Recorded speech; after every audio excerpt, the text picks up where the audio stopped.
ದಲಿತರ ಆಕ್ರೋಶಕ್ಕೆ ಗುರಿಯಾಗಿದೆ. 2 ವರ್ಷದಲ್ಲಿ ರೈತರ ಆಕ್ರೋಶಕ್ಕೆ ಗುರಿಯಾಗಿದೆ. 2 ವರ್ಷದಲ್ಲಿ ಜನಸಾಮಾನ್ಯರ ಆಕ್ರೋಶಕ್ಕೆ ಗುರಿಯಾಗಿದೆ. ದಲಿತರ ಆಕ್ರೋಶಕ್ಕೆ ಯಾಕೆ ಗುರಿಯಾಯಿತು? ಕಾಂಗ್ರೆಸ್ ದಲಿತರನ್ನ ವೋಟ್ ಬ್ಯಾಂಕ್ ಆಗಿ ಉಪಯೋಗ ಮಾಡ್ತಾ ಬಂದಿದೆ ಹೊರತಾಗಿ ಅವರ ಅಭಿವೃದ್ಧಿಗೆ ಯಾವ ಯೋಜನೆಗಳನ್ನು ಹಾಕೊಳ್ಳಿಲ್ಲ.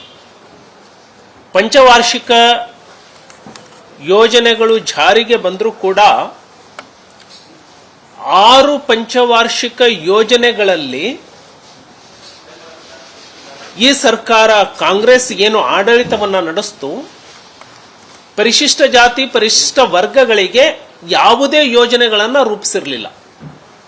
ಯಾವಾಗ ನಾರಾಯಣನ್ ಅವರು ಪ್ಲಾನಿಂಗ್ ಕಮಿಷನ್ ಚೇರ್ಮನ್ ಆದ್ರು ಆವಾಗ ಪಂಚವಾರ್ಷಿಕ ಯೋಜನೆಗಳಲ್ಲಿ 6ನೇ ಪಂಚವಾರ್ಷಿಕ ಯೋಜನೆಯಿಂದ SC ST ಗಳಿಗೆ ನೀವು ಅನುದಾನವನ್ನ ತೆಗೆದಿಡಬೇಕು ಅಂತ ಘೋಷಣೆ ಆದ ಮೇಲೆ ಕಾಂಗ್ರೆಸ್ ಸರ್ಕಾರ ಅವುಗಳಿಗೆ ಅನುದಾನವನ್ನ ಕೊಡಲಿಕ್ಕೆ ಪ್ರಾರಂಭವಾಯಿತು. ಅಂದ್ರೆ ಯೋಚನೆ ಮಾಡಿ, ಸ್ವಾತಂತ್ರ್ಯ ಬಂದ 30 ವರ್ಷಗಳವರೆಗೆ ಕಾಂಗ್ರೆಸ್ ಆಡಳಿತ ಈ ದೇಶದಲ್ಲಿ ಇದ್ದ ದಲಿತರಿಗೆ ವಿಶೇಷವಾಗಿ 1 ರೂಪಾಯಿಯನ್ನ ಯೋಜನೆಯನ್ನು ರೂಪಿಸಿರಲಿಲ್ಲ.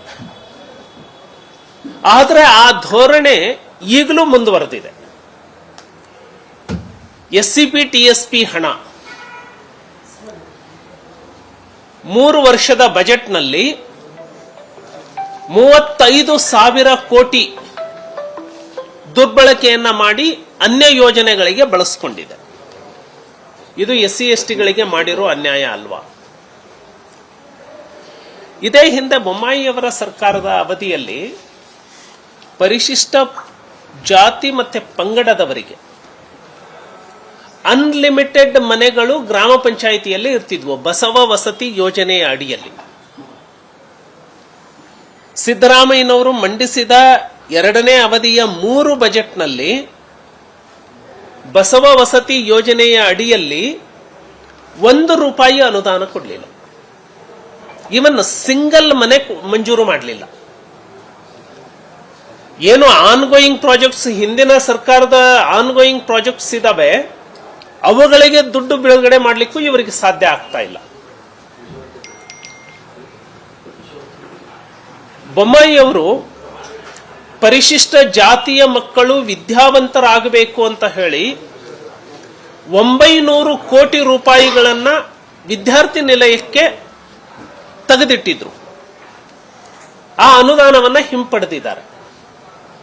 ಹಾಗಿದ್ದರೆ SC ST ಗಳಿಗೆ ಉದ್ಯಮಶೀಲತೆ ಇಲ್ಲ, ಗಂಗಾ ಕಲ್ಯಾಣ ಯೋಜನೆ ಇಲ್ಲ, ಭೂ ಒಡೆತನ ಯೋಜನೆ ಇಲ್ಲ, ಒಂದು ಮನೆಗಳು ಇಲ್ಲ, ಒಂದು ಎಮ್ಮೆಯನ್ನ ಕೊಡಿಸ್ಲಿಕ್ಕೆ ಈ ಸರ್ಕಾರಕ್ಕೆ, ಎಮ್ಮೆ ಚರ್ಮದ ಸರ್ಕಾರಕ್ಕೆ ಸಾಧ್ಯ ಆಗ್ತಾ ಇಲ್ಲ. ಹಾಗಿದ್ರೆ ದಲಿತರು ಉದ್ಧಾರ ಆಗೋದು ಹೇಗೆ? ಹಾಗಾಗಿ ಈ ಸರ್ಕಾರ ದಲಿತರ ಆಕ್ರೋಶಕ್ಕೆ ಗುರಿಯಾಗಿದೆ. ಇನ್ನು ಈ ಸರ್ಕಾರ ರೈತರ ಆಕ್ರೋಶಕ್ಕೂ ಗುರಿಯಾಗಿದೆ. ಯಾಕೆ ಅಂತ ಹೇಳಿದ್ರೆ, ಹಿಂದೆ ಕೃಷಿ ಪತ್ತಿನ ಸಹಕಾರಿ ಸಂಘಗಳಲ್ಲಿ ಸಾಲವನ್ನ ಪಡೀಲಿಕ್ಕೆ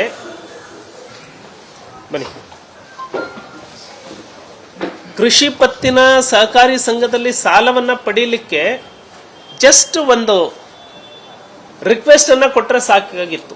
ಇವತ್ತು ಅಫಿಡವಿಟ್ ಅನ್ನ ಕೇಳ್ತಾ ಇದ್ದಾರೆ, ಸಬ್ ರಿಜಿಸ್ಟರ್ ಅಲ್ಲಿ ಅದನ್ನ ನೊಂದು ಮಾಡ್ಕೊಂಡು ಬರ್ಲಿಕ್ಕೆ ಹೇಳ್ತಾ ಇದ್ದಾರೆ.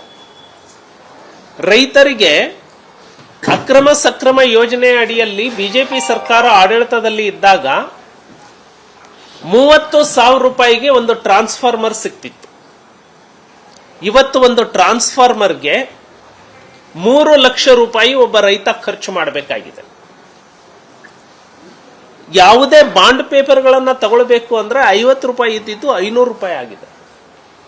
ಹಾಲಿನ ಪ್ರೋತ್ಸಾಹ ಧನವನ್ನ 7 ರೂಪಾಯಿ ಕೊಡ್ತೀವಿ ಅಂತ ಹೇಳಿ ಕಾಂಗ್ರೆಸ್ ಪ್ರಣಾಳಿಕೆಯಲ್ಲಿ ಘೋಷಣೆ ಮಾಡಿತ್ತು.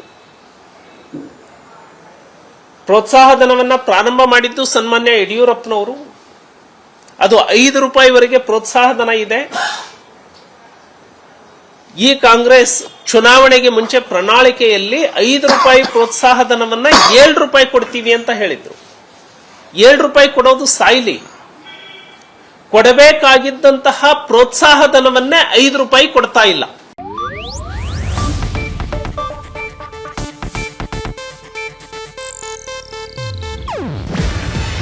ಇದು ಏಷ್ಯಾನೆಟ್ ನ್ಯೂಸ್ ನೆಟ್ವರ್ಕ್ ಪ್ರಸ್ತುತಿ. ನೀವು ನೋಡ್ತಿದ್ದೀರಾ ಏಷ್ಯಾನೆಟ್ ಸುವರ್ಣ ನ್ಯೂಸ್.